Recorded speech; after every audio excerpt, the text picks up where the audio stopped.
Good morning and welcome to the latest episode of Tom Talk Live. Mets, Yankees, Rangers, Giants, and a new Jets head coach. It's the best time of year for New York Sports Edition. I want to do a Tom Talk shout out to Curd and Cleaver, proudly offering artisan and farmhouse cheeses, charcuterie, gourmet sandwiches, eat-worthy delicacies, DeBraga meats, Brook Hollow wine, gourmet gifts, and much more. An extension of the Farmer's Daughter. They look forward to give you that old world feeling right here in the center of historic downtown Newton. For more information on their grand opening and various offerings, please visit curdandcleavernj.com today. We have some events coming up. The annual Newton Fall Festival and Car Show will be this Sunday, October 13th, from 11 a.m. to 4 p.m. The Chamber will have beer and wine tent in Central Plaza, and the Sussex County Arts and Heritage Council will be having an art show at Town Hall at that time as well. The annual Halloween parade will be held on Thursday, October 31st. Don't forget, General Election Day, Tuesday, November 5th. Vote early, vote often. The Flags of Honor event will be at Town Hall on Saturday, November 9th, and the annual holiday parade is Saturday, November 30th. In the last episode of Tom Talk Live, we had our favorite water engineer, Dave Simmons. Today, we continue our flagrant attempt for high ratings, social media influence, and unlimited lactose-free cheese by interviewing the individual responsible for one currently successful farm-to-table restaurant in Newton, while she is getting ready to open her next successful culinary establishment here in town, Kristi Vaitkevicius. Vaitkevicius. Thank you. Great to have you on our program today, Kristi. Thank you for having me. I can't even read my own handwriting. I'm getting old. All right, tell us, what do you do for a living? I am currently the owner-operator of the Farmer's Daughter on Spring Street and soon to be Curd and Cleaver on Moran Street. All right, so how long has Farmer's Daughter been open? We just celebrated our 3-year anniversary last week, and hopefully in the next 2 weeks, this will be our next opening venture. What stores, I'm going off script, what stores or retail establishments did you previously have in town? Oh, okay. So I had Cheddar Alley, the brainchild behind this, Trimmings, clothing and accessories for women, and Truffles, chocolate shop. Many moons ago, it seems. All were successful. How did your upbringing impact the choices you made with education and career? Okay. Wow, I would say immensely it impacted me. I was born, I think, to do this. I've been cooking, baking, in some form of food since I can remember. My appreciation for farming as well. Grew up on a farm, on a dairy farm in Green Township. I think I've never held a job that didn't involve some sort of food.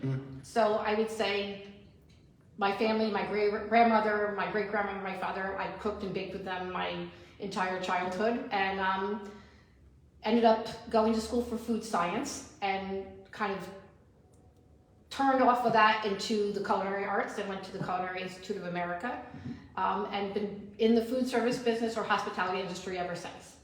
If you could go back in time and give advice to the younger version of yourself, what advice would you give and why?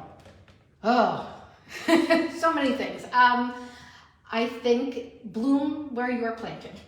Appreciate your roots and don't chase what is not meant to be yours. I think that's the things that resonate with me the most. I'm a dreamer and an entrepreneur by spirit, but I also have to kind of reel that in occasionally. And I think as age has taught me that, do what you love and do it well. What do you consider to be your greatest life or career achievement? I would think life, my children. Career achievement, I would say owning and operating my own business, and even failing and picking myself back up and doing it again. If I could give you a do-over, what would be the one project, life decision, or choice you made that you would do over and why? Oh, again, I don't think we have enough time. Plenty of time.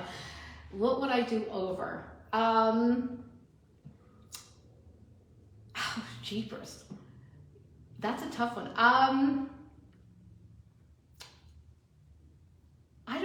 don't know. I don't like to live with regrets. I think that everything I've done and every failure I've had has taught me something. So I don't know that I would pick one thing to do completely over again. The things that I have done career-wise, and I think there's things I have learned and maybe little bits of those things that I would change. Start with more working capital, and maybe not spread myself so thin. I guess stick with what you know, but I said one specific thing. I don't think there's one specific thing I would change, because I think I've learned something from every good, bad, and otherwise thing I've ever done. So. Good. What was the most challenging experience you went through in life, and how did you persevere? So I think professionally, when I had my other stores, is one of the times I kind of spread myself too thin, all with good intention, of course. But I think it caused me basically to kind of have to undo what I had started, and I would, if you want to call it lose or fail at those businesses. They were successful in their own right, but I had too much going on. I was spread too thin. And with that, it was very hard to let them go. But then going and leaving to go to a 9-to-5 job. I've never commuted before. I was commuting to Jersey City for 9 years, which was a very interesting and unusual experience for somebody who worked never more than a couple miles from home. But leaving that job and the security of being a W-2 employee, and then picking myself up financially and starting all over again to do what I love, although a very tough decision, was a decision that I think I had to make for myself professionally, personally, emotionally, and I'm thrilled that I did it. So that's my perseverance part of it. Good answer. All right, let's do some business questions. What is a typical day like for you in your food empire? So my day starts around 5 a.m., 5:30, with several cups of coffee, checking emails, checking status of orders, deliveries, going down to the store, and I am in charge of making the good karma cookies that, if you're not familiar with the Farmer's Daughter, is we kind of come known for. They're $1. They're, what do we call them? They're not just a cookie, they're a commitment. They're very large, and they're $1 a piece for the first 4. After that, they are $2 a piece. And we do that to have something to offer everyone in town who might not be able to afford something, a treat for everybody, for the after-school kids, and they've become very popular. So that's the start of my day every day. Can't seem to make enough of those cookies. So then it is setting up for the lunch rush, Wednesday through Saturday. I have been working down here, so my son Alex has been kind of doing the lunch rush, and I've been trying to get this set up. Typically we kind of switch back and forth, and then I always do dinner at the Farmer's Daughter and then brunch on Sunday. But this is a 7-day-a-week job. I mean, Mondays and Tuesdays, if it's not payroll, it's paperwork. But pretty much that's our day, and then we do it over again and start again the next week. So let's talk about who your clients are, customers. Who do you serve? Who comes in? Is it just Newtonians, or are you getting people from all over? I think when we started, I think we definitely catered to the local crowd and had a lot of community support very locally. Family, friends, town, and I think currently the surrounding area locally. But as the theater has gotten busier and grown and offered more shows, and actually I really think has upped their game in the last couple of years, I think we do draw a much more out-of-town clientele, which I'm thrilled about. I also think the Sussex County offers a lot of seasonality, fun things to do, and tourism, and I think we get a lot from that. Certainly the internet and a lot of our publicity, even recently, has got a lot of people from out of town, and from afar. We've got a lot of people from New York. There's a lot of people with houses on the lake communities and stuff here. So I do think we've broadened our audience, certainly since we've opened. All right, since you started in culinary and retail, how have things changed, or are they the same? I think certainly if I was going to go from similar businesses, when I opened Cheddar Alley, which was kind of my flagship store, the grocery stores and local did not offer what they offer now. They're certainly offering a lot more. So I've never gone, and the internet certainly offers a lot more, and it's that instant gratification or quick, you don't have to leave your home, you can, you can get cheese in your pajamas delivered at home. But although I never went into business to be competitive with any specific thing, that certainly has changed. So you have to make yourself different and relevant, and the experience, I think, is what I want to offer that those places don't offer. Not a criticism to them, of course, but it's just that to me is what has stayed the same, is people I think still would like truly a good customer service experience. I said it's just trying to keep different and relative to your offerings as opposed to what you can get almost anywhere. I would say that was probably the biggest. I'm sure you've dealt with all kinds of challenges in the restaurant world. What are some of the more interesting challenges you've dealt with, whether this current run, the previous run, or maybe your other job in Jersey City? Just what's the restaurant world like for the rest of us? The common thread, I mean, kudos to anybody who wants to open or go in the food service business. It's a tough racket. I mean, it's pricing right now, obviously with inflation, is an ever daily roller coaster ride. Product availability, certainly I opened kind of at the tail end of COVID, or thank goodness, the waning off of that. But product availability was a kind of a big thing, even in the beginning for us, even getting equipment, things like that. It's why we change our menu often, to keep not only seasonal, but to keep current on pricing, because the pricing changes weekly, if not daily. Let's see, what else would be a challenge? Staffing is always interesting. I mean, we've had great staff retention over the years, but people come and go, and people have personal lives, and things come up in emergencies, and that's always, I think, with anybody who deals with the human world. I mean, it's the greatest, sometimes the hardest and the greatest part of the job.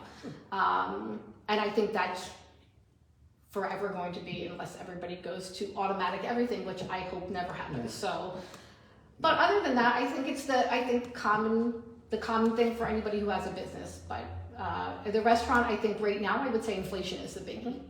What differentiates the Farmer's Daughter from other restaurants in the county? Okay, I'm gonna give a nod to anybody who wants to do this business again, because I think we all have our space, especially in Newton. I think there's a great little melting pot of different things and offerings. And I think everybody does what they do well. I think my goal was to offer something that maybe resonates with something that your grandmother or your mother might have made you, that you wouldn't make for yourself, maybe. I want to have kind of a casually elegant, if that's oxymoron, I'm sorry, experience, but you feel like, you've just had a nice, great dinner with friends or family, and not like just in a restaurant or stuff, like nothing stuffy, nothing pretentious. Right. But again, it's kind of my take on some maybe family dishes, or old-fashioned maybe a little bit, I would say. I often get, I don't know if it's criticized or just like, Kristi, can you cook like any smaller portions? I can't cook small portions. I just can't do it. So I said, everybody, you get usually 2 meals out of all my meals. So I said, I think that's part of it. There's no small portions at the Farmer's Daughter. What do you think makes Newton and Sussex County great places to work or volunteer? Okay, I'm gonna consolidate those two. So I think Sussex County as a whole is still probably the most beautiful county in New Jersey. And I think both the county and the town offer a great sense of community, a great sense of support, municipally, the chamber, the college, the town, other businesses working together and collaborating. I just think that all of that, everybody truly here, I think, is trying to help one another in some, and so, I think quietly and sometimes very boldly supports what's going on, bringing new businesses to town, bringing industry to town. I just think there's a great collaboration on both. Are there other retailers, restaurants, or restaurateurs that you admire? Who inspires you to be your best? So locally, I'm gonna give a shout out to Kirk Avendolio from Perona Farms, who I've known for about 30 years, who is to me, an amazing chef. Lucky to have him in the county for years. He's retired now, but he has worked with some of the best in the, amazing. But very humble guy. Andre DeWall is also somebody who went to the same culinary school I went to. Very different style of cooking, but I think in Sussex County, a great chef. So go Andre. Erin French, if you've ever heard of The Lost Kitchen, has a very similar story to mine. I've read both her books. Pretty cool story. Actually, it's almost scary, some of the chapters. You could think if you put my name in, it would be almost identical. It's a really interesting story. So I think she's pretty cool. And I would say globally, Anthony Bourdain. Sure. Crass as he was, I think he started as a dishwasher and worked his way up, and I think he was probably one of the realest, most genuine, passionate people I didn't get to meet him. I know a lot of people who did, and I worked with a lot of people who knew him well. And I think he really kind of spoke about this business and this industry to the realest point I've ever heard. So that's mine. All right, some fun questions. Oh, here we go. If aliens landed in front of you, and we know they're real, and in exchange for anything you desired, offered you any position on their planet, what would you want and why? See, this is the question that really it's not an easy So question. easy. No, it's not. I like I said, well, I'm gonna be their chef. I mean, but I don't want to negotiate with aliens. I don't. You have no choice. They're coming, and I would just say you're going to be like the caterer for the aliens. Okay, I'm gonna be the See what they like to eat. Yes. Besides humans, and you'll be fine. Okay. Number 2. Okay. If you had to be shipwrecked on an island, but all your human needs were taken care of, what 2 items would you want to have with you and why? My dachshunds and my family. Okay. I can't live without my dogs. They're everywhere. There's dachshund. There's subliminal dachshund everywhere in my home and my business. So. Favorite cartoon? Bugs Bunny. Favorite food? Don't say cheese. Cheese. No. Oh, Besides come cheese. on. Besides cheese. Too A easy day answer. without the cheese is like a hug Besides without the cheese, sweets. what's your favorite food? Wow. Besides cheese. That Besides was not included. cheese. I'm sorry. But Okay. I'm Okay. free flow. You go out to a restaurant and you're going to order steak. Duck. Duck. Favorite movie? Also very difficult. Jaws. Don't ask me why. Favorite It's- superhero? Wonder Woman. Favorite sports team? Giants, Rangers, Yankees. Correct answers. Favorite musical band or act? Also very difficult. It's my mood. Johnny Cash, old school. Ashley McBryde, new school. Tell us what you love about the county of Sussex and town of Newton. County of Sussex. Again, I think it's the most beautiful county, and I think I like and appreciate that it hangs on, even with all its changes and growth, Yeah. hangs on to its heritage and continues to support really the farming and land preservation that it, to me, deserves. And what about the town? What do you love about the town? I like Newton's tenacity to continue to try to make this a destination, and even with the ebbs and flows of all problems that come with having especially a county seat, I feel like that the town continually tries to beautify, support the businesses, and never gives up on making this a destination. Great. All right, we're gonna walk around while All right. Kat eats the prosciutto. Sorry, Kat. So why don't you walk us through this way? Okay. And Kimberly will be your guide. All right. Well, again, a work in progress, so forgive a little if there's a few unfinished areas, but so this is basically a retail establishment, but you will be able to have some light fare here. Order at the counter, but grab a seat, read a book, check your emails, hang out with a friend, have some cheese and charcuterie, maybe a glass of wine. So this obviously is one of the eating areas.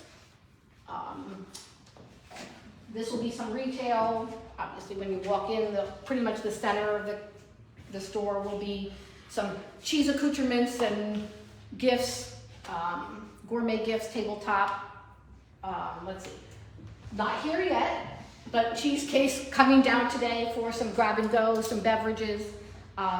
Mark from Gravity Design is going to do a really cool mural up here as well of the old meat market. We will be offering gelato, seasonal flavors. So there'll be gelato counter here. This is my little take on a wine bar slash seating area. Again, another cool mural by Mark from Gravity Designs will be going on the brick wall. As Tom mentioned, we will be serving Brook Hollow Winery from in Blairstown. And they've been a great partner too up at the Farmer's Daughter. So and they do great events. So we're hoping to do some events at both places with them as well. Then you're going to come to the counter, and this will be all cheese. Taste before you buy, cut to order, domestic, international, local cheeses. This coming soon, later today hopefully, is going to be the meat case, serving DeBraga meats, a lot of which we serve at the Farmer's Daughter and have had many requests to sell, so we're going to be doing that. Obviously, menu in the works,